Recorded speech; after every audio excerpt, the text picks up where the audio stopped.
Assalamualaikum class. This is Mohammad Hashim Zia and you guys are watching Netflix by Hashim Zia. बेटा आज की class के अंदर नस के 18th ऑफ फेब के क्वेश्चंस को हम डिस्कस करेंगे। नस के टेस्ट के अंदर 18 फरवरी वाले दिन कौन कौन से क्वेश्चंस पूछे गए, किन टॉपिक से ज्यादा क्वेश्चंस आए, आज की क्लास में उन तमाम के तमाम क्वेश्चंस को इंशाल्लाह ताला हम लोग डिस्कस करेंगे। सबसे पहले नंबर के ऊपर मैं दो बातें आप लोगों से कर देता हूं कि भाई जिन बच्चों का रिजल्ट भी नस के नेट 2 का आ चुका है, तो भाई आपने परेशान नहीं होना। नस के नेट 2 को आपने एज अ चैलेंज के तौर पे कंसीडर करना है और उस स्कोर की मदद से आने वाले नेट्स के अंदर आपने भरपूर फायदा उठाना है। आपकी जो भी गलतियां थी उन गलतियों से सीखो। आपके फिजिक्स के अंदर, मैथ्स के अंदर या इंग्लिश के अंदर जिन पर्टिकुलर सब्जेक्ट के अंदर मार्क्स कम आए हैं, उस सब्जेक्ट पे सबसे पहले ज्यादा मेहनत करो। कोशिश करो कि इंपॉर्टेंट टॉपिक्स को पहले कवर अप करो। मैं बारहा आपको बता चुका हूं कि आज के पूरे दिन के अंदर जो मैथ्स के क्वेश्चंस पूछे गए, इसमें डेरिवेटिव है, इंटीग्रेशन है, यानी कि कैलकुलस से बेतहाशा क्वेश्चंस आए। और अभी जो आप पेपर देखोगे इसमें भी कैलकुलस की भरमार आपको मिलेगी, आपको वेक्टर्स की भरमार मिलेगी, आपको सिंपल तरीके से एनालिटिकल ज्योमेट्री की भरमार मिलेगी। तो भाई मोस्ट इंपॉर्टेंट टॉपिक्स को लाजमी तौर के ऊपर खुदारा कवर अप करिए, चाहे वो कैलकुलस हो, चाहे वो वेक्टर्स हो, चाहे वो लिमिट्स हो, चाहे वो आपके पास ज्योमेट्री हो। सबसे इंपॉर्टेंटली ट्रिगोनोमेट्री के क्वेश्चंस बहुत ज्यादा पूछे जाते हैं, तो भैया आपके पास इन तमाम टॉपिक्स की सबसे ज्यादा फिंगर टिप्स के ऊपर रखो। इसके अलावा जितने पास पेपर्स हैं, जितनी चीजें हैं, उनको लाजमी तौर पे कवर अप करो, क्योंकि पास पेपर सबसे ज्यादा पेपर के अंदर आते हैं। भाई मैं अभी तक मोर देन 4000 एमसीक्यूज नस्ल के कवर करवा चुका हूं। कोशिश करें उन तमाम के तमाम एमसीक्यूज को लाजमी तौर पे कवर अप करें। इसके अलावा सबसे इंपॉर्टेंट जो चीज है वो यहाँ पे है कि आपके पास रियल कॉम्प्लेक्स नंबर हो गया, आपको ये भी आना चाहिए। सीक्वेंस एंड सीरीज हो गया, मोस्ट इंपॉर्टेंट टॉपिक है, आपको आना चाहिए। Probability combination permutation most important topic है, आपको पीसीपी का टॉपिक यानी कि प्रोबेबिलिटी कम्बिनेशन परमुटेशन आना चाहिए। आज के तमाम पेपर्स के अंदर इन्हीं 6 टॉपिक से, इन्हीं 7 टॉपिक से सबसे ज्यादा क्वेश्चंस पूछे गए। अगर मैं आपसे फिजिक्स की बात करूं, तो आज जितने भी बच्चों ने फिजिक्स का पोर्शन दिया उन सबने यही बात डिस्कस करी कि सर फिजिक्स के अंदर इलेक्ट्रिक करंट का कॉन्सेप्ट सबसे ज्यादा आया हुआ था। इलेक्ट्रिक करंट का कॉन्सेप्ट आया हुआ था। अगेन लेजर का एमसीक्यूज पूछा हुआ था कि भाई लेजर की फुल फॉर्म क्या होती है, ये एमसीक्यूज पहले भी मैं बता चुका हूं। इसके अलावा आपके पास वर्क इलास्टिसिटी की डायमेंशंस पूछी हुई थी कि भाई वर्क की डायमेंशन क्या होती है, इलास्टिसिटी की डायमेंशन क्या होती है। इसके अलावा करंट के टॉपिक से काफी सारे क्वेश्चंस बच्चों के पेपर के अंदर पूछे गए। इलेक्ट्रोमैग्नेटिक इंडक्शन का कॉन्सेप्ट बहुत ज्यादा पूछा जा रहा है, हर बच्चे के तकरीबन पेपर में ईएमआई का कॉन्सेप्ट आ रहा है। इसके अलावा बहुत से बच्चों के पेपर के अंदर न्यूमेरिकल ज्यादा थे, कुछ बच्चों के पेपर के अंदर थ्योरी ज्यादा थी। देखो हर बच्चे का पेपर दूसरे डिफरेंट होगा, तो आपने अपनी पूरी तैयारी करनी है। आपने ये नहीं देखना कि भाई मुझसे पहले वाले के उसमें क्या आया था क्या नहीं आया था, सही है ना। हमारे पास एक और सबसे ज्यादा जो क्वेश्चंस पूछा गया वो रेडिएशन रिलेटेड एमसीक्यूज पूछे गए कि भाई रेडिएशन, रेडियो एक्टिव रेडिएशंस के, हाफ लाइफ के, ये क्वेश्चंस पूछे हुए थे। क्वांटम इफेक्ट का कॉन्सेप्ट पूछा हुआ था, quantum effect related MCQs examiner ने पूछे थे। तो भाई इसकी लाजमी तौर पे तैयारी करके जाइए। इसके अलावा बेटा हमारे पास एक और टॉपिक जो सबसे ज्यादा पूछा जा रहा है वो फोटो इलेक्ट्रिक इफेक्ट का कॉन्सेप्ट है। तो भाई फोटो इलेक्ट्रिक इफेक्ट को लाजमी तौर पे पढ़ के जाओ, इसके क्वेश्चंस बहुत ज्यादा आ रहे हैं। सो भाई ये आपके इंपॉर्टेंट तरीन टॉपिक्स हैं, इनसे मेजॉरिटी बच्चों का पेपर आ रहा होता है। कुछ बच्चों के टेस्ट के अंदर फर्स्ट ईयर फिजिक्स ज्यादा होती है, कुछ बच्चों के टेस्ट के अंदर 50-50 पोर्शन होता है। तो भाई आपने तैयारी पूरी करनी है, मगर कोशिश करो कि पहले इंपॉर्टेंट टॉपिक्स को कवर करो। इसके अलावा काफी सारे बच्चों ने अपना रिजल्ट कार्ड मुझे शेयर किया था। सो भाई मैं देख रहा था बच्चों के इंग्लिश के अंदर नंबर कम है। सो भाई इंग्लिश की स्ट्रेटेजी क्या है तैयारी करने की, ओईटीपी की अगर आप मेरी स्टडी मटेरियल ड्राइव में जाओगे तो वहां पे ओईटीपी की इंजीनियरिंग की किताब भी मौजूद है और बिजनेस वाली किताब भी मौजूद है। तो खुदारा ओईटीपी की इंजीनियरिंग और बिजनेस दोनों की इंग्लिश को कंप्लीटली कवर कर लो। मैं गारंटी देता हूं कि आप 40 में 40 नंबर उठाओगे। या फिर अगर आप 10 बिजनेस का टेस्ट दे रहे हो तो आप 100 और 100 नंबर इंग्लिश में उठा सकते हो, अगर आप ओईटीपी की इंग्लिश तरीके से बैठ के कवर कर लो जो सोनी एंटोनी उसमें गिवन है। इंग्लिश के लिए ओईटीपी बेस्ट है। ओईटीपी की इंजीनियरिंग और ओईटीपी की बिजनेस की कंप्लीट किताब कवर अप कर लीजिए, उससे ही से आपके सारे के सारे एमसीक्यूज आराम से निकल जाएंगे। तो ये बड़ा इंपॉर्टेंट एक काम है। इसके अलावा देखो आपने एक काम बहुत तरीके से करना है। इसके अलावा बेटा आपने एक काम बहुत तरीके से करना है कि पास्ट पेपर्स को लाजमी कवर अप करो। आप अपनी जैसे भी तैयारी कर रहे हो, जो भी तैयारी कर रहे हो, खुदारा पास्ट पेपर्स को कवर करो। पास्ट पेपर्स के क्वेश्चंस बेतहाशा रिपीट होते हैं। तो भाई अगर 100 नंबरों का पेपर आ रहा है ना मैथ्स का, तो 100 में से 20 से 25 एमसीक्यूज पास्ट पेपर्स के स्ट्रेट फॉरवर्डली होते हैं। तो पास्ट पेपर्स लाजमी तौर पे कवर अप करो, जितना ज्यादा अपने आप को ग्राइंड कर सकते हो ग्राइंड करो। अगर आपके नस के नेट 1 में या नेट नंबर 2 में खराब स्कोर भी आया है, 100 में आया है, 102 आया है, 86 भी आया है, 90s में आया है, कोई मसले की बात नहीं है।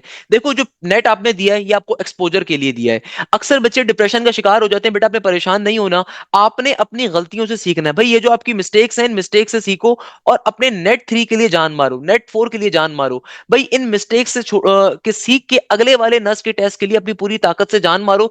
अपने आप से सवाल करो कि यार किन टॉपिक्स के अंदर आप सबसे ज्यादा फंस रहे थे। आप मैथ्स के अंदर जिन एमसीक्यूज में आपको सबसे ज्यादा प्रॉब्लम हो रही थी, कोशिश करो कि पहले उस तरह के एमसीक्यूज को कवर कर लो। मैथ्स के अंदर आप जिन एमसीक्यूज में जिन टॉपिक्स में फंस रहे थे, कोशिश करो कि पहले उन टॉपिक्स को दोबारा से रिवीजन करो और फिर बैठ के प्रैक्टिस बुक को सॉल्व करो। फिजिक्स में जिन टॉपिक्स में आप फंस रहे थे, जो टॉपिक्स आपने छोड़ दिए थे, पहले उनको कवर अप करो जिनसे ज्यादा पेपर में क्वेश्चंस पूछे हुए थे। Same goes for the English के, जहां पे आप ज्यादा फंसे हो उस टॉपिक को पहले कवर करो। खुदारा अपनी मिस्टेक से सीखो, ये मिस्टेक्स ही आपको जो है ना एक बड़ा सक्सेसफुल आदमी बनाती है दुनिया के अंदर। तो भाई अगर आप सक्सेसफुल बनना चाहते हो, नेट 3 नेट 4 में मजीद अच्छा स्कोर करना चाहते हो, तो अपने नेट 1 नेट 2 की गलतियों से सीखो, जो गलतियां आप अभी तक कर चुके हो। पास पेपर्स लाजमी तौर पे कवर करो, दिन का एक बेशतर हिस्सा पास पेपर्स को दो।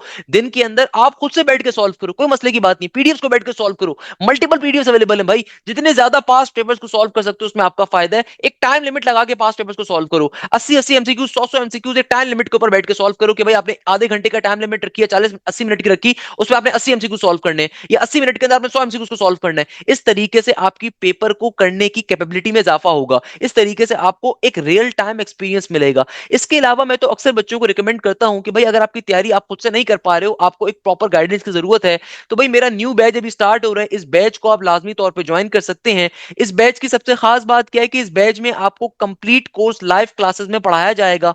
ना सिर्फ ये सबसे इंपॉर्टेंट फीचर है, बल्कि जो भी लाइव क्लास होती है वो हमारे पोर्टल्स के थ्रू होती है, आपको उसकी रिकॉर्डिंग भी मिलेगी। आपको कंप्लीट कोर्स की रिकॉर्डिंग भी स्टार्टिंग में मिल जाएगी, तो अगर आप खुद से कोई टॉपिक कवर करना चाहते हो उसको भी कवर कर सकते हो। तीसरे नंबर के ऊपर आपके प्रॉपर्ली टेस्ट कंडक्ट होते हैं बाई वीकली के ऊपर। इसके अलावा आपकी फुल बुक के, हाफ बुक के, क्वार्टर बुक के कंप्लीट आपके एफएलपीस कंडक्ट होते हैं, टेस्ट कंडक्ट होते हैं। और इन टेस्टों का पैटर्न सेम वही होता है जो नस्ट का होता है, यूईटी का होता है, प्यास का होता है, एनईडी का होता है, जीआईकेआई का होता है, मेहरान का होता है। सो भाई अगर आप नस्ट के साथ साथ तमाम यूनिवर्सिटीज की, दूसरी यूनिवर्सिटीज की भी तैयारी कर रहे हो, आपको बार बार फीस देने की जरूरत नहीं है कहीं पे। आप एक ही फीस दोगे, उस फीस में टिल सितंबर अगस्त तक, जब तक के तमाम यूनिवर्सिटीज के टेस्ट नहीं हो जाएंगे, तब तक आपको मल्टीपल टाइम कोर्स कवर करवाया जाएगा। तो भाई ये बैच आपके लिए नस के नेट 3 के लिए, नेट 4 के लिए भी फायदेमंद है, यूईटी के लिए, जीआईकेआई के लिए, प्यास के लिए, कॉमसेट्स के लिए, एनईडी के लिए, मेहरान के लिए, पाकिस्तान की तमाम टॉप यूनिवर्सिटीज के लिए आपके लिए प्रेफरेबल है। चाहे आप नस बिजनेस स्कूल की तैयारी कर रहे हैं, चाहे आप नस इंजीनियरिंग की तैयारी कर रहे हैं, चाहे आप आईबी की तैयारी कर रहे हैं, तो भाई आपको दोनों चीजों को एक्सेस में प्रोवाइड करूंगा। आपकी प्रॉपर्ली क्लासेस होंगी, चाहे वो आपकी इंजीनियरिंग के सब्जेक्ट की क्लासेस हो, फिजिक्स हो गया, मैथ्स हो गई, इंग्लिश हो गई, या फिर यूईटी के अंदर जैसे कि केमिस्ट्री आती है, कंप्यूटर आती है, उसकी क्लासेस भी हैं। जिस तरह एनटीएस के अंदर क्वांटिटेटिव रीजनिंग का पोर्शन आता है, क्वांटिटेटिव मैथ्स आती है, बिजनेस को कंडक्ट करते हैं, इसको लाजमी तौर पे आपने लेना है। चौथे नंबर के ऊपर जो भी आपके टेस्ट होते हैं बेटा, उन टेस्टों को आपको प्रॉपर्ली सॉल्यूशन प्रोवाइड किया जाता है कि भाई उस टेस्टों में जो क्वेश्चंस पूछे हुए थे, वो टेस्टों के क्वेश्चंस कहां से आ रहे थे। इसके अलावा सबसे इंपॉर्टेंट फीचर कि भाई आपको सारा का सारा प्रैक्टिस मटेरियल हम लोग खुद प्रोवाइड करते हैं। ना सिर्फ प्रैक्टिस मटेरियल आपको प्रोवाइड किया जाता है, बल्कि साथ साथ आपको topical pass papers with solution वो भी प्रोवाइड किए जाते हैं। सबसे इंपॉर्टेंट फीचर हमारा होता है डाउट सेशंस का, यानी कि भाई आपकी प्रॉपर लाइव क्लासेस तो जो दिन हो रही है वो हो रही है, आपकी प्रॉपर्ली लाइव क्लासेस में कोर्स तो कवर होगा, मगर सबसे इंपॉर्टेंट फीचर क्या है कि भाई अगर आप खुद से कोई पास पेपर सॉल्व कर रहे हो, कोई मटेरियल सॉल्व कर रहे हो, कहीं पे फंसते हो, कहीं परेशानी हो रही है किसी क्वेश्चन को सॉल्व करने में, तो आपकी प्रॉपर्ली डाउट लाइव क्लासेस भी होती हैं, जहां पे आप अपनी क्वेरीज को पूछ सकते हो, आपके ग्रुप्स के अंदर अपने क्वेश्चन को पूछ सकते हो, आपके स्पेसिफाइड डेजिग्नेटेड व्हाट्सएप ग्रुप्स होते हैं, वहां पे अपने आप क्वेश्चन को पूछ सकते हो, चीजों को एक्सेस कर सकते हो एंड सो ऑन। तो भाई तमाम फीचर्स हम अपने बच्चों को प्रोवाइड करते हैं। तो हमारा न्यू बैच इस वीक से स्टार्ट हो चुका है, इसको लाजमी तौर पर ज्वाइन करिए। इस बैच में मल्टीपल टाइम लाइव क्लासेस में कोर्स कवर होगा। अगर आपके भी एफएससी के पेपर आएंगे, ए लेवल्स के पेपर आएंगे, उसमें अगर आप क्लासेस को स्किप भी करते हो तो कोई मसले की बात नहीं है, आपको वो टॉपिक दोबारा मल्टीपल टाइम्स पढ़ाया जाएगा, जो सबसे इंपॉर्टेंट फीचर होता है। खैर, आज की क्लास के एमसीक्यूज के ऊपर मूव करेंगे। सबसे पहले नंबर के ऊपर जो एमसीक्यूज आ रहा है, इसमें एग्जामिनर कहता है कि भाई तुम्हारे पास एक क्वेश्चन आ रहा है, 3 आयोटा कॉस थीटा प्लस का iota sin n theta whole power में एन। अच्छा, यहाँ पे एन होगा, बच्चे ने लिखने में गलती करी है। तो भाई क्वेश्चन बेसिकली क्या गिवन है, क्वेश्चन आपके पास आ रहा है, हमारे पास जो क्वेश्चन पेपर में आ रहा है, ये आ रहा है 3 आयोटा, और फिर हमारे पास यहाँ पे आ रहा है कॉस एन थीटा प्लस का आयोटा साइन एन थीटा और होल पावर में एन आ रहा है। एग्जामिनर कहता है कि थीटा की वैल्यू बराबर थी π/8 के, और एन की वैल्यू बराबर है किसके, 16 के। सिंप्लीफाई करना है इसको, तो कैसे सॉल्व करोगे? देखो सॉल्व करने का तरीका क्या है, है 3 आयोटा का 3 आयोटा, यहाँ पे आ जाएगा कॉस का कॉस, एन बराबर है किसके 16 के, और थीटा की जगह पे आ जाएगा सिंपल पाई/8, थीटा की जगह पे क्या आ जाएगा पाई/8, प्लस का, क्योंकि देखो आपने जब एन की जगह पे एन की वैल्यू को डालोगे तो एन की वैल्यू 16 है ना, तो अकॉर्डिंग टू डुमेवर्स थ्योरम जो भी आपके पास पावर होती है वो जाके एंगल्स का क्या बन जाती है, मल्टीपल बन जाती है। इसीलिए हम लोगों ने सिंपल एंगल्स के साथ क्या लिख दिया, 16 लिख दिया। आगे क्या हो जाएगा, आगे हो जाएगा आयोटा साइन एन थीटा, तो एन की जगह पे 16 आ जाएगा, थीटा बराबर है किसके पाई/8 के। सिंप्लीफाई करवा लेंगे इसको तो क्या बन गया, 8 वन जार 8, 8 टू जार 16, 8 वन जार 8, 8 टू जार 16, तो ये हो गया हमारे पास 3 आयोटा का 3 आयोटा, यहां पर आ गया आपके पास cos 2 पाई, और यहां पे क्या आ गया आयोटा साइन 2 पाई। देखो 2 पाई का मतलब क्या होता है, 2 पाई कहते हैं दुनिया में 360 डिग्री को। तो अब देखो हमें ये बात मालूम है जो cos होता है, cos 360 के ऊपर यानी कि cos x एक्सिस पे कैसा बिहेव करता है, हमेशा याद रखिएगा साइन x एक्सिस के ऊपर कैसा बिहेव करता है। अगर मैं कभी भी आपसे कहता हूं कि भाई x एक्सिस के ऊपर क्या है, साइन आ रहा है, लेट सपोज मैं आपसे कहता हूं कि मेरे पास x एक्सिस के ऊपर क्या है, साइन आ रहा है, तो भाई एक्स एक्सिस के ऊपर साइन का बिहेवियर क्या होता है, 0 के बराबर, वाइल कॉस का एक्स एक्सिस पे बिहेवियर क्या होता है, +1 या -1। तो भैया देखो एक्स एक्सिस के ऊपर cos 360 यानी कि cos 0 या cos 360 क्या होगा, +1 होगा। तो मैं सिंपल वे में क्या कह सकता हूं कि इस cos 2 पाई की जगह पे आ गया 1, प्लस का आयोटा एज इट इज का एज इट इज, यहां पे देखो साइन 2 पाई है, साइन 2 पाई का मतलब क्या है, साइन 360। मैंने ये ट्रिक आपको पहले भी बताई थी कि एक्स एक्सिस के ऊपर साइन 360 या साइन 0 डिग्री किसके बराबर होता है, 0 के, तो यहाँ पे आ गया सिंपल 0। अब इसको सिंप्लीफाई अगर आप करवाओगे तो 3 आयोटा जाके अंदर वाली टर्म से मल्टीप्लाई हो जाएगा, ये आ जाएगा 3 आयोटा, आयोटा इंटू 0 0 हो गया, तो 3 आयोटा भी जाके जब इस टर्म से मल्टीप्लाई होगा 0 हो जाएगा। तो आपका कॉम्प्लेक्स नंबर क्या बन गया, 0 प्लस का 3 आयोटा। तो अब अगर आपको यहाँ पे इमेजनरी पार्ट बताना है, आपको क्या बताना है, अगर इमेजनरी पार्ट बताना है तो आपका क्या बन गया, आपका कॉम्प्लेक्स नंबर क्या आ गया, 0,3 के बराबर, क्योंकि 0 आपका रियल पार्ट है, 3 आयोटा आपका इमेजनरी पार्ट है, तो ऑर्डर्ड पेयर फॉर्म में क्या हो गया, 0,3। तो इमेजनरी पार्ट आपसे पूछा हुआ है, तो इमेजनरी पार्ट किसके बराबर है, 3 के बराबर है। तो the correct answer should be option number B, B for balloon, B for banana, B for बिल्ली इज द करेक्ट आंसर। अच्छा ये वाली ट्रिक मैं रिपीट कर देता हूं, हो सकता है कोई बच्चा बोले सर ये कैसे इतनी जल्दी आपने कर लिया। भाई हमारे पास दुनिया में एक शॉर्टकट होती है, वो तमाम बच्चे जिन्होंने मुझसे तालीम हासिल करी मैंने आपको ट्रिक सिखाई थी। बेटा देखो हमारे पास दुनिया के अंदर हमेशा याद रखिएगा ये एक्स एक्सेस है, सही है ना, ये प्लस का एक्स एक्सेस है, ये नेगेटिव का एक्स एक्सेस है, ये प्लस का वाई है, ये नेगेटिव का वाई है। मैं आपको एक ट्रिक बताता हूँ, हमारे पास है लेट सपोज यहाँ पे साइन थीटा है, यहाँ पे आ रहा है मेरे पास, इसको मैं ऐसे करके बल्कि लिख देता हूँ, यहाँ पे मेरे पास है साइन, यहाँ पे आ रहा है मेरे पास कॉस, सही है। एक्स एक्सिस का मतलब क्या है, देखो शॉर्टकट देखो कि भाई एक्स एक्सिस के ऊपर कौन कौन से एंगल होते हैं। देखो एक्स एक्सिस के ऊपर कौन कौन से एंगल होते हैं, एक्स एक्सिस के ऊपर हमारे पास, एक्स एक्सिस के ऊपर एक तो 0 डिग्री होता है, एक 360 डिग्री होता है, और एक 180 डिग्री होता है। ये तमाम एंगल्स एक्स एक्सिस की लाइन पे लाई करते हैं। भाई यहाँ पे देखो 0 डिग्री होगा, यहाँ से जब एंगल्स बनाना स्टार्ट करते हो यहाँ पे 0 डिग्री होता है और 360 डिग्री होता है, यहाँ पे 90 डिग्री होता है, यहाँ पे 180 होता है, यहाँ पे 270 होता है। तो भाई एक्स एक्सिस के ऊपर देखो कौन कौन से एंगल होते हैं, 0 डिग्री, 360 और 180। हमें पता है कि साइन 0 डिग्री क्या होता है, 0 के बराबर, तो इसका मतलब क्या है साइन 360 भी क्या होगा 0, साइन 180 भी क्या होगा 0। इसका मतलब क्या हुआ, साइन एक्स एक्सिस के ऊपर हमेशा 0 का एंगल देगा, यानी कि एक्स एक्सिस के ऊपर इनमें से कोई भी अगर एंगल आएगा तो इनमें से जो भी एंगल होगा उसके ऊपर साइन की वैल्यू क्या होगी, हमेशा 0। वाई एक्सिस के ऊपर कौन से एंगल होते हैं, देखो वाई एक्सिस पे 90 होता है और 270 होता है, वाई एक्सिस पे कौन से दो एंगल है, 90 और 270। अब देखो साइन 91 होता है मगर साइन 270 नेगेटिव का 1 होता है, तो इसकी शॉर्टकट क्या है कि अगर तो पॉजिटिव का वाई है ना तो हमेशा प्लस का 1 होगा, अगर नेगेटिव का वाई है तो नेगेटिव का 1 होगा। तो साइन वाई एक्सिस के ऊपर 1 और -1 का आंसर देता है, सही है। कॉस में इसका उल्टा होता है कि भाई देखो कॉस एक्स एक्सिस पे कैसा एंगल देगा। अब देखो कॉस 0 बराबर होता है किसके, 1 के, कॉस 0 डिग्री बराबर होता है किसके, 1 के, मगर कॉस 180 बराबर होता है किसके, -1 के। सिमिलरली कॉस 360 बराबर होता है सेम 0 के, यानी कि कॉस 360 डिग्री बराबर होता है सेम 0 डिग्री के, यानी कि +1 के। तो इसको हम शॉर्टकट पे क्या कहते हैं कि अगर तो कॉस का एक्स एक्सिस पॉजिटिव है, यानी कि अगर इन दो एंगल्स में से आ रहा है तो आपका आंसर होगा +1। अगर कॉस का एक्स एक्सिस पे नेगेटिव एंगल है तो यानी कि आपके पास आंसर क्या होगा, -1 होगा। और वाई एक्सिस के ऊपर कॉस हमेशा आंसर कैसा देगा, कॉस 90 हो या कॉस 270 हो, वाई एक्सिस के ऊपर कॉस हमेशा 0 का आंसर देता है। ये एक बेसिक ट्रिक है यार, अगर तो आपको एंगल्स याद है तो आपको जरूरत नहीं पड़ेगी इस ट्रिक की, मगर इस ट्रिक का बड़ा फायदा होता है बच्चों को यार, इस ट्रिक का बहुत फायदा होता है बच्चों को। सिमिलरली टेंजन जो होता है, टेंजन एक्स एक्सिस पे जीरो का एंगल देगा, यानी कि टेंजन एक्स एक्सिस के ऊपर हमेशा जीरो आंसर देता है। एक्स एक्सिस का मतलब क्या है, 0 डिग्री का होना, 360 का होना, 180 का होना। तो टेंजन 360 हो, टेंजन जीरो हो, या फिर आपके पास कभी भी टेंजन 180 हो, तो इन सबका आंसर क्या होगा, जीरो के बराबर। वाइल टेंजन वाई एक्सिस पे कैसा आंसर देता है, आपके पास इन्फिनिटी का देता है। टेंजन 90 हो इन्फिनिटी होता है, टेंजन 270 हो इन्फिनिटी होता है। ये बेसिक चीजें जिनका आपको लाजमी तौर पे आइडिया होना चाहिए। That's the logic of this particular question. बात समझ में आती है बेटा? अच्छा बेटा, अब देखो हमारे पास जो नेक्स्ट क्वेश्चन आ रहा है, इस क्वेश्चन के अंदर एग्जामिनर आपसे कह रहे हैं find the moment about the origin if the force A B resultant vector, vector A की वैल्यू गिवन है, वेक्टर बी की वैल्यू गिवन है, और आगे बच्चा कह रहा है नो ऑप्शन वॉज 0,0,0। भाई इस क्वेश्चन में बच्चे ने कोई गलती करी भी है बस, मगर बेसिक कॉन्सेप्ट आ रहा है वेक्टर्स का कि भाई मोमेंट ऑफ द वेक्टर आपको कैलकुलेट करनी है, मोमेंट अबाउट द ओरिजिन। भाई देखो, मोमेंट निकालने का फॉर्मूला क्या होता है दुनिया के अंदर, कभी भी अगर हमें मोमेंट निकालनी होती है तो मोमेंट निकालने का फॉर्मूला होता है फोर्स का जो वेक्टर होता है उसका आप क्रॉस प्रोडक्ट लेते हो किसके साथ, डिस्प्लेसमेंट के वेक्टर के साथ। तो यहाँ पे आपसे एग्जामिनर कह रहे हैं जो फोर्स का वेक्टर है वो ए बी रिजल्टेंट वेक्टर है, तो vector B minus vector A कर दो आप, क्योंकि जो फोर्स का वेक्टर है उसके बारे में एग्जामिनर कह रहे हैं वो ए बी रिजल्टेंट है। सही है ना? तो उसके बाद बी माइनस ए करके अगर मैं रिजल्टेंट वेक्टर निकालता हूं, और फिर उसको मैं क्रॉस प्रोडक्ट लेता हूं, किसके साथ क्रॉस प्रोडक्ट में लूंगा, ओरिजिन के वेक्टर के साथ। क्योंकि उसने कहा है कि मोमेंट निकालना है ओरिजिन के ऊपर, तो मेरा इनिशियल वेक्टर जो वेक्टर ए है मैं उसके साथ क्रॉस प्रोडक्ट लूंगा, तो मेरा आंसर आना चाहिए। मगर अगेन इस क्वेश्चन में मुझे लग रहा है कोई भंड मारा हुआ है बच्चे ने लिखते हुए, तभी यहाँ पे उसने, क्योंकि एक जुमला लिखा हुआ है no option was 0,0,0। So might be possible यहाँ पे बच्चे ने गलती करी हुई हो। मगर सॉल्व करने का तरीका क्या है कि भाई एग्जामिनर आपको जो फोर्स का वेक्टर है उसके बारे में कह रहे हैं कि वो रिजल्टेंट वेक्टर है वेक्टर ए बी। सही है?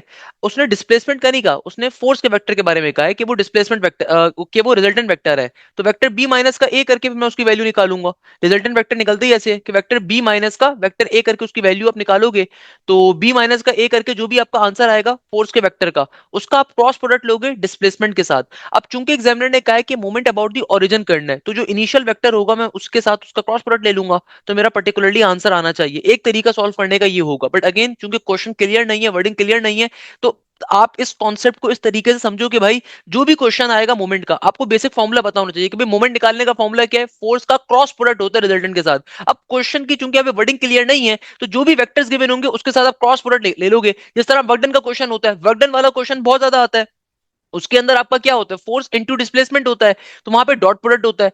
यहाँ पे मूवमेंट के अंदर क्या होता है, क्रॉस प्रोडक्ट का कॉन्सेप्ट होता है। तो यहाँ पे चूंकि क्वेश्चन की वर्डिंग क्लियर नहीं है तो वी कैन नॉट क्लासिफाई, क्योंकि यहाँ पे बेटा वर्डिंग क्लियर नहीं है, so we can not clarify कि एग्जैक्टली क्या क्वेश्चन आया हुआ था।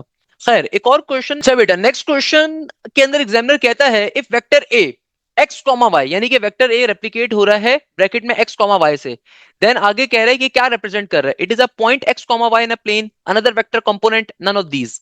सो भाई option number A is the most suitable answer, क्योंकि भाई वेक्टर ए अगर सिंपल एक्स कॉमा वाई को रेप्लिकेट कर रहा है तो ये एक पॉइंट को रिप्रेजेंट कर रहा है ना। अगर वेक्टर ए की वैल्यू एक्स कॉमा वाई है तो ये मेरे पास क्या रेप्लिकेट कर रहा है, then A basically it is a point x comma Y in the plane, यानी कि प्लेन का एक हिस्सा है ये। तो मेरे पास करेक्ट आंसर क्या होगा, ऑप्शन नंबर ए के बराबर। भाई नेक्स्ट क्वेश्चन में एग्जामिनर कह रहे हैं कि डीवाई बाई डीएक्स की जो नोटेशन थी वो किसने दुनिया में दी थी। सो भाई मैंने ये चीज आपको पहले भी बताई थी, ये क्वेश्चन बहुत ज्यादा नस्ट में आ रहा है, तो भाई आपकी एफएससी की किताबों के अंदर गिवन है। डीवाई बाई डीएक्स की जो नोटेशन थी ना बेटा, ये दी थी लेबनीज ने। किसने दी थी, ऑलवेज रिमेंबर दिस थिंग, ये दी थी एक साइंटिस्ट है जिनका नाम था लेबनीज। लेबनीज साहब ने डीवाई बाई डीएक्स की नोटेशन दुनिया में दी थी। न्यूटन ने क्या दिया था, जो ये एक्स डॉट होता है ना, ये दिया था न्यूटन ने। वाइल जो एफ प्राइम का सिंबल होता है, यानी कि फंक्शन का वन टाइम जब आप डेरिवेटिव लेते हो, तो जो एफ प्राइम का सिंबल होता है ये दिया था हमारे पास लंगराज ने। किसने दिया था बेटा, लंगराज ने। ये सिंबल किसने दिया था, लंगराज ने। ये हमारे पास सिंबल दिया था एक साइंटिस्ट लंगराज ने। इसके अलावा जो आपके पास ये डी एफ एक्स का सिंबल होता है, यानी कि भैया ये जो सिंबल होता है ये दिया था हमारे पास कैची ने। किसने दिया था, कैची ने। ये जो सिंबल था ये किसने दिया था, कैची ने। सही है ना? यूलर्स ने दिया था डीएक्स वाई का कॉन्सेप्ट। अगर एग्जामिनर पूछता है यूलर्स ने क्या दिया था, तो यूलर्स ने ये वाला कॉन्सेप्ट दिया था डीएक्स वाई का कॉन्सेप्ट। ये कॉन्सेप्ट दिया था यूलर्स ने दुनिया के अंदर। तो भाई ये 3-4 एमसीक्यूज हैं, थ्योरेटिकल एमसीक्यूज हैं, आपको लाजमी तौर पे याद होने चाहिए खुदारा। खैर, नेक्स्ट क्वेश्चन में एग्जामिनर कह रहा है कि भाई तुम्हारे पास इंटीग्रेशन अप्लाई हो रही है 3 की पावर 2 एक्स के ऊपर, इसकी इंटीग्रेशन क्या होगी। देखो इंटीग्रेशन के अंदर अगर कभी भी कॉमन एक्सपोनेंट का क्वेश्चन आता है तो हमेशा याद रखिएगा, जो भी आपका पावर में फंक्शन आ रहा है इसका बाहर डेरिवेटिव होना कंपलसरी है। पावर में आ रहा है 2x, इसका बाहर डेरिवेटिव क्या होना चाहिए, 2। अभी मौजूद नहीं है तो पहले तो आप मल्टीप्लाई डिवाइड करवाओगे, 2 लेकर आओगे, क्योंकि इंटीग्रेशन में कोई भी फॉर्मूला अगर मुझे अप्लाई करवाना है तो उसके फंक्शन का बाहर डेरिवेटिव होना चाहिए। अब देखो थ्री की पावर में टू एक्स था, अगर मुझे यहाँ पे कॉमन एक्सपोनेंट का फॉर्मूला अप्लाई करना है तो पावर में आने वाले फंक्शन का बाहर डेरिवेटिव होना कंपलसरी है। अभी चूंकि बाहर मौजूद नहीं है तो लेकर आएंगे, लेकर आ गए, अब फाइनली यहाँ पे इंटीग्रेशन को अप्लाई करवाएंगे। तो कॉमन एक्सपोनेंट की इंटीग्रेशन क्या होती है, थ्री की पावर में टू एक्स एडिटिव एक बार लिखा जाएगा, जो भी कॉमन एक्सपोनेंट आ रहा है उसको एडिटिव एक बार लिखोगे, डिवीजन में जाओगे, डिवीजन में जाने के बाद जो भी ये आपका पर्टिकुलरली कॉमन नंबर था इसको एलन के साथ लिख दोगे, प्लस के सी के साथ आपका आंसर आ गया। देखो बेटा इंटीग्रेशन में कॉमन एक्सपोनेंट का फॉर्मूला क्या होता है, इंटीग्रेशन के अंदर कॉमन एक्सपोनेंट का फॉर्मूला ये कहता है कि जो भी आपके पास कॉमन एक्सपोनेंट का फंक्शन आ रहा है उसका बाहर पहले डेरिवेटिव बनाओ। तो थ्री की पावर में अगर टू एक्स आ रहा है तो टू एक्स का डेरिवेटिव क्या होगा, टू के बराबर। अभी चूंकि बाहर टू मौजूद नहीं था तो मैं मल्टीप्लाई डिवाइड करके टू लेकर आ गया। अब चूंकि मैंने फंक्शन का बाहर डेरिवेटिव कंप्लीट करवा लिया, अब फाइनली मैं इंटीग्रेशन में कॉमन एक्सपोनेंट का फॉर्मूला अप्लाई करूंगा। इंटीग्रेशन में कॉमन एक्सपोनेंट का फॉर्मूला ये कहता है कि एक दफा अपने कॉमन एक्सपोनेंट को एडिटिव लिखो, सही है ना, नीचे डिवीजन के अंदर एलन लिखो और जो भी ये कॉमन नंबर था ये एलन का फंक्शन बन जाएगा, प्लस के सी के साथ आपका आंसर आ गया, वन बाई टू साथ साथ चल रहा है। इस तरीके से क्वेश्चन क्या हो गया हमारा, सिंप्लीफाई हो गया। देखो बेसिक कॉन्सेप्ट है, कोई इसमें मुश्किल बात नहीं है, कोई इसमें मुश्किल चीज नहीं है, इट्स अ वेरी बेसिक तरीन चीज कि आप किस तरीके से इंटीग्रेशन में कॉमन एक्सपोनेंट का फॉर्मूला का क्वेश्चन आ जाता है। फॉर एग्जाम्पल आपके पास क्या आ जाता है यहाँ पे, लेट सपोज नेचुरल एक्सपोनेंट का क्वेश्चन आ जाता है सेम तरह के क्वेश्चन के ऊपर। तो भाई नेचुरल एक्सपोनेंट का इंटीग्रेशन में फॉर्मूला क्या होता है, देखो इंटीग्रेशन के अंदर नेचुरल एक्सपोनेंट का फॉर्मूला किसके बराबर होता है कि अगेन सबसे पहले आपने करना क्या है, पावर में जो फंक्शन आ रहा है इसका बाहर डेरिवेटिव बनाना है। अगर पावर में आने वाले फंक्शन का बाहर डेरिवेटिव होगा तब आप नेचुरल एक्सपोनेंट का फॉर्मूला अप्लाई करोगे। इंटीग्रेशन में कोई भी फॉर्मूला डायरेक्टली अप्लाई नहीं होता, हमेशा आप क्या करते हो, हमेशा आप फंक्शन का बाहर डेरिवेटिव पहले कंप्लीट करो। एक्स का बाहर डेरिवेटिव टू होना चाहिए, क्योंकि अभी मौजूद नहीं है तो पहले मल्टीप्लाई डिवाइड करवा के लेकर आएंगे। हम सबसे पहले क्या करवाएंगे बेटा, मल्टीप्लाई डिवाइड करवा के यहाँ पे लेकर आएंगे। जब हम बाहर डेरिवेटिव कंप्लीट करवा देंगे अब फाइनली मैं नेचुरल एक्सपोनेंट का फॉर्मूला अप्लाई करूंगा। तो इंटीग्रेशन में देखो नेचुरल एक्सपोनेंट का फॉर्मूला क्या होता है, इंटीग्रेशन में नेचुरल एक्सपोनेंट का फॉर्मूला बहुत ही सिंपल है कि सिंपल आपने करना क्या है, आपका जो भी ओरिजिनल नेचुरल एक्सपोनेंट आ रहा था उसको एज इट इज एक दफा लिखोगे, प्लस के सी के साथ आपका आंसर आ गया। भाई कॉमन एक्सपोनेंट और नेचुरल एक्सपोनेंट के क्वेश्चंस बहुत ज्यादा पूछे जा रहे हैं, तो खुदारा इनके कॉन्सेप्ट को लाजमी तौर पे पक्का करके जाओ। क्या कॉन्सेप्ट है कॉमन एक्सपोनेंट के फॉर्मूले का इंटीग्रेशन में, पावर में जो फंक्शन आ रहा है इसका बाहर डेरिवेटिव अगर मौजूद होगा उस सूरत के अंदर जो भी आपका कॉमन एक्सपोनेंट था उसको एज इट इज एक बार लिखोगे, डिवीजन के अंदर एलन का एलन और जो भी कॉमन नंबर था ये एलन का फंक्शन बन जाएगा। वाइल इंटीग्रेशन के अंदर नेचुरल एक्सपोनेंट का फॉर्मूला क्या होता है कि पावर में जो फंक्शन आ रहा है इसका बाहर डेरिवेटिव बनाना है, अगर तो बाहर मौजूद होगा तब आप नेचुरल एक्सपोनेंट का फॉर्मूला अप्लाई करोगे। और इंटीग्रेशन में नेचुरल एक्सपोनेंट का फॉर्मूला क्या होता है, एक दफा एज इट इज आपने अपने नेचुरल एक्सपोनेंट को लिखना है, प्लस के सी के साथ आपका आंसर आ गया। ये दो कॉन्सेप्ट लाजमी तौर पे कवर करके जाएं। अच्छा भाई एक और क्वेश्चन जो आज पेपर में पूछा गया, इसमें एग्जामिनर कहता है वन प्लस का एक्स स्क्वायर प्लस का एक्स क्यूब किसकी सीरीज को रेप्लिकेट कर रहा है। अगेन मेरे बैच के बच्चों मुस्कुरा रहे होगे, बाइनोमियल थ्योरम के कॉन्सेप्ट्स के अंदर मैंने क्या बताया था, बाइनोमियल थ्योरम के अंदर मैंने ये टॉपिक आपको बहुत तरीके से पढ़ाया था कि भैया देखो कभी भी हमारे पास अगर सीरीज आ रही हो पॉजिटिव की और नेचुरल नंबर्स के ऊपर ओपन हो रही है, यानी कि देखो सिंपल पहले वन आ रहा है फिर प्लस का एक्स फिर आगे आ रहा है एक्स स्क्वायर फिर आगे आ रहा है एक्स क्यूब प्लस के साइन के चलता जा रहा है, तो ये किसका फॉर्मूला होता है, इसकी सीरीज होती है वन माइनस का एक्स होल पावर में नेगेटिव वन। अगर सेकंड टर्म भी नेगेटिव हो पावर भी नेगेटिव वन हो तो ये बाइनोमियल सीरीज इस पर्टिकुलर टर्म की होती है। ऑन दी अदर हैंड अगर आपके पास कभी भी वन प्लस एक्स की पावर में नेगेटिव वन हो तो इसकी सीरीज क्या होती है, अल्टरनेट साइंस पे ओपन होती है। इसकी सीरीज क्या होती है, अल्टरनेट साइंस के ऊपर ओपन होती है, यानी कि एक साइन पॉजिटिव एक नेगेटिव एक पॉजिटिव एक नेगेटिव एक पॉजिटिव एक negative. Same goes for here कि अगर कभी भी आपके पास आ जाए let suppose one plus x की पावर में नेगेटिव टू, देखो अगर सेकंड टर्म पॉजिटिव है पावर नेगेटिव है, याद रखिएगा अल्टरनेट साइन पे ओपन होगी। अगर तुम्हारी सेकंड टर्म भी नेगेटिव है और पावर भी क्या है नेगेटिव है तो हमेशा ये पॉजिटिव पे ओपन होती है, यानी कि कैसे ओपन होगी, ये ओपन होगी वन प्लस का टू एक्स प्लस का थ्री एक्स स्क्वायर प्लस का फोर एक्स क्यूब और चलता जाएगी फनकारी। बात समझ में आ रही है बेटा, तो याद रखिएगा आपकी चूंकि यहाँ पे पूरी की पूरी सीरीज पॉजिटिव में आ रही है इसका मतलब क्या है कि सेकंड टर्म भी नेगेटिव है पावर भी नेगेटिव है, तभी नेगेटिव नेगेटिव पॉजिटिव बन रहा है। तो ये किसकी सीरीज है, ये सीरीज है one minus X whole power negative one की। भाई ये छह सीरीज होती है, इनको लाजमी तौर पे जहन में रखिएगा।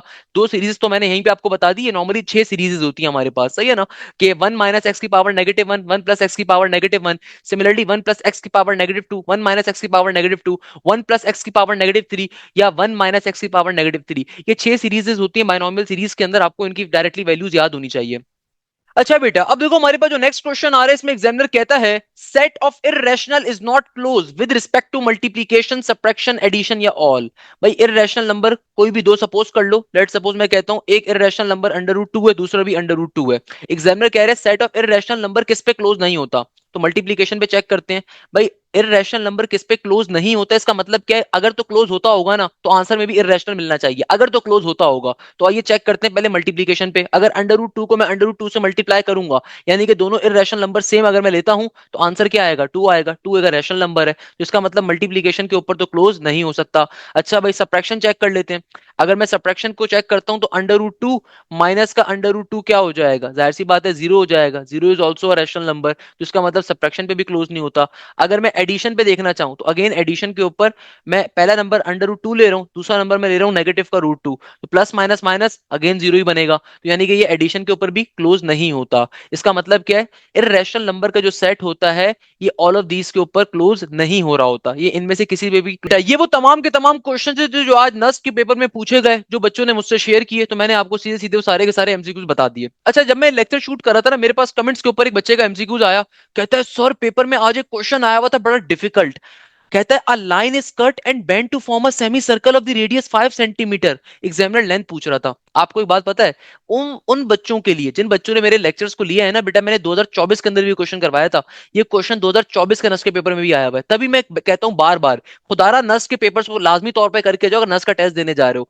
भाई कोई रीजन है, मैं बार बार आपसे कहता हूं कि मैंने नस के मोर देन 4000 एमसीक्यू सॉल्व करवाए हुए हैं। आपको यकीन नहीं आता, अब नस के net number 2, net number 3, net number 4 की वीडियो को गो थ्रू करिएगा, उसके अंदर सेम क्वेश्चन मैंने बताया हुआ है, मैंने करवाया हुआ है ये क्वेश्चन। ये नस के 2024 के अंदर आया था, इसलिए मुझे क्वेश्चन याद है। बच्चा मुझसे कहता है सर ये क्वेश्चन आया था, मैंने सिंपल सी बात करी, बेटा मैंने सॉल्व करवाया है ऑलरेडी। भाई उस क्वेश्चन की लॉजिक क्या है, एग्जामिनर कह रहा है कि भाई तुम्हारे पास एक लाइन है। अब देखो लाइन क्या होती है, लाइन है, एग्जामिनर कह रहा है एक लाइन है, उस लाइन को बेंड करके सेमी सर्कल बनाया गया। सेमी सर्कल का मतलब क्या होता है, तुम्हारे पास जो एक नॉर्मल सर्कल होता है ना, इस सर्कल का अगर आधा कर दो, इस सर्कल का आप क्या कर दो, आधा कर दो, तो ये बन गया सेमी सर्कल। तो एग्जामिनर कह रहा है कि भाई तुम्हारे पास क्या है, तुम्हारे पास एक लाइन थी और उस लाइन को बेंड करके आपने बना दिया सेमी सर्कल। एक लाइन को बेंड करके आपने क्या बना दिया, सेमी सर्कल बना दिया। तो जाहिर सी बात है सेमी सर्कल कुछ ऐसा बनता है ना भी, ऐसे ही बनता है। तो आगे कह रहा है जो तुम्हारे पास सर्कल का, इस सेमी सर्कल का रेडियस है ना वो 5 सेंटीमीटर है। तो रेडियस का मतलब क्या है, रेडियस कहते हैं सेंटर से लेके कोने तक के डिस्टेंस को। तो अगर ये 5 है तो इसका मतलब ये भी 5 होगा, नॉर्मल सी बात है ना बेटा, अगर ये 5 है तो इसका मतलब ये भी 5 होगा। ये मैं आपको एक्स्ट्रा चीज बता रहा हूँ, अदरवाइज आपको सिर्फ रेडियस गिवन है क्वेश्चन में। एग्जामिनर आपसे लाइन की लेंथ पूछ रहा है।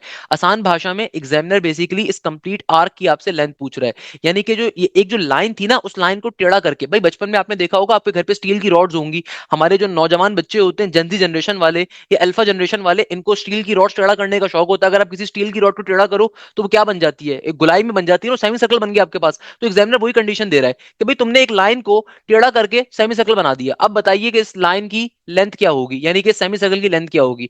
तो भैया आपको कभी भी, अगर कभी भी मुझे इसकी लेंथ निकालनी है, तो भाई मुझे ये बात मालूम है सर्कल की कंप्लीट लेंथ कैसे निकाली जाती है। सर्कल का सरकमफेरेंस के ऊपर, सर्कल का सरकमफेरेंस क्या होता है, 2 π r के बराबर। मगर ये कंप्लीट सर्कल की लेंथ बताने के लिए होता है। सर्कल का जो सरकमफेरेंस होता है ये क्यों इस्तेमाल होता है, सर्कल के सरकमफेरेंस का मतलब होता है कंप्लीट सर्कल की जो लेंथ है उसको डिफाइन करने के लिए। मगर यहाँ पे एक सर्कल का सेमी सर्कल है, तो सेमी सर्कल का मतलब क्या है कि आधा, तो सरकमफेरेंस का आधा, यानी कि अगर मुझे ये वाली वैल्यू कैलकुलेट करनी है, तो भैया इसके लिए फॉर्मूला कौन सा अप्लाई होगा, इसके लिए सिंपल तरीके से डिवाइडेड बाय 2 का फॉर्मूला इस्तेमाल होगा। हम डिवाइडेड बाय 2 कर देंगे सिंपल तरीके से, तो भैया क्या बन जाएगा, यानी कि अगर मुझे ये वाली लेंथ चाहिए तो ये लेंथ किसके बराबर होगी, सर्कल के सरकमफेरेंस के आधे के। तो क्या बन गया, ये बन गया आपके पास 2 से 2 कट गया, तो सिंपल तरीके से यहाँ पे आ गया π r। r आपको ऑलरेडी गिवन है 5 के बराबर, तो आपका आंसर क्या होगा, 5 π के बराबर। यानी कि ये जो लेंथ आ रही है किसके बराबर है, 5 π के बराबर है। इसमें क्या मुश्किल बात है। अरे भाई देखो एग्जामिनर क्या कह रहा है, एग्जामिनर आपसे कह रहा है कि भाई तुम्हारे पास एक कंप्लीट सर्कल था, आपने क्या करा, एक लाइन को टेढ़ा करके, आपने एक लाइन को टेढ़ा करके सिंपल वे में क्या क्रिएट कर दिया, सिंपल तरीके से आपने एक लाइन को टेढ़ा करके एक सर्कल का सेमी सर्कल बना दिया। अब कह रहे हैं कि भाई ये जो लेंथ है ना, इसकी लेंथ बताओ कितनी होगी। अब इसको कैसे कैलकुलेट करोगे, मुझे पता है कंप्लीट सर्कल का जो पैरामीटर होता है, लेंथ होती है, उसको निकालने का फॉर्मूला होता है 2 π r के बराबर। चूंकि मुझे आधे सर्कल के ऊपर काम करना है, तो इसके लिए फॉर्मूला क्या बन जाएगा, इसको मैं 2 पे डिवाइड करवा दूंगा, तो इसको निकालने के लिए फॉर्मूला होगा π r के बराबर। आपको रेडियस ऑलरेडी गिवन है तो बन जाएगा 5 π के बराबर। अब आप ऑप्शन में चेक कर लो, अगर तो पाई की फॉर्म में ऑप्शंस गिवन है तो 5 π आंसर होगा। अगर एग्जामिनर डेसिमल की फॉर्म में कह रहे हैं, डेसिमल की फॉर्म में कर दो, कैसे, फाइव बराबर होता है 3.142 के, इसको सिंपल 5 से मल्टीप्लाई करवाओ। तो अभी डेसिमल को इग्नोर कर दो, सिंपल मल्टीप्लीकेशन करवाओ बेटा। 5 टू 10 का 0 और 1 कैरी, 5 4 20, 20 और 1 21, 21 का 2 और 21 का 1 और 2, यहाँ पे 5 अंदर 5 और 2 का इजाफा 6 और 7 बन गया, 5 3 15 का 15। सही है, आपका ये आंसर आ गया। अब लास्ट में क्या करोगे, डेसिमल लगाओगे। आपने जिन दो नंबर्स को मल्टीप्लाई करवाया, इन दोनों में से सिर्फ एक नंबर में डेसिमल आ रहा है, और कितने डिजिट पहले आ रहे हैं, 3 डिजिट पहले डेसिमल आ रहे हैं, 1 2 3। तो आंसर में भी आप क्या करोगे, राइट हैंड साइड से 3 डिजिट पहले डेसिमल लगाओगे। तो 5 पाई किसके बराबर होता है, 15.710 के बराबर होता है। इस तरीके से क्वेश्चन क्या हो गया, सॉल्व हो गया। भाई ये तमाम की तमाम ट्रिक्स जो होती हैं, तमाम के तमाम क्वेश्चन मैं अपने बैच के बच्चों को ऑलरेडी पढ़ा रहा होता हूँ। भाई मुझे पास पेपर्स करवाने में मजा आता है, क्योंकि इससे मेरे अपने क्वेश्चन बैंक में इजाफा होता है। द पॉइंट इज डेट कि बेटा लाजमी तौर के ऊपर लेक्चर्स को लो, जो लेक्चर्स मैंने आपको प्रोवाइड करें हैं। अगर आप चाहते हो कि आपकी बहुत अच्छी तैयारी हो, तो लाजमी तौर पे आप बैच को ज्वाइन करिए। इस बैच में आपको कंप्लीट कोर्स कवर करवाया जाएगा, डिटेल के अंदर एक एक चीज आपको डिटेल में पढ़ाई जाएगी। ना सिर्फ आपकी फिजिक्स की, मैथ्स की, इंग्लिश की तैयारी होगी, बल्कि अगर आप नस के अलावा बाकी यूनिवर्सिटीज में तैयारी कर रहे हो, एनईडी के अंदर, मेरान के अंदर, यूईटी के अंदर, तो भाई वहां पे दूसरे सब्जेक्ट्स भी आते हैं, आईक्यू का पोर्शन भी आता है, वो सब भी आपको पढ़ाया जाएगा। उसकी भी प्रॉपर लाइव क्लासेस होंगी, पाकिस्तान की टॉप फैकल्टी आपको पढ़ाएगी। आपको एक एक चीज बड़े बेसिक लेवल से पढ़ाई जाती है, जो प्री मेडिकल का बच्चा होता है उसके लिए भी फायदेमंद है। आप एनटीएस का टेस्ट दे रहे हो, क्वांटिटेटिव मैथ्स का पोर्शन हो गया, एनालिटिकल रीजनिंग का पोर्शन हो गया, सब पढ़ाया जाएगा। आपकी तमाम क्लासेस लाइव होती हैं, और उन लाइव क्लासेस की आपको रिकॉर्डिंग भी प्रोवाइड की जाती है। तो लाजमी तौर पे बैच को ज्वाइन करिए, अगर आप चाहते हैं कि वाकई आपका बहुत अच्छा स्कोर आए। सो भाई यहीं पे आज की क्लास को हम एंड करते हैं। न्यू बैच मेरा लास्ट वीक स्टार्ट हुआ, उस बैच को आप बिल्कुल ज्वाइन कर सकते हैं। I will hope for your kind messages. यहीं पे इस क्लास को एंड करते हैं। मुझे बहुत सारी दुआओं में याद रखिएगा। जज़ाकल्लाह, thank you so much. Hashim Diya signing of.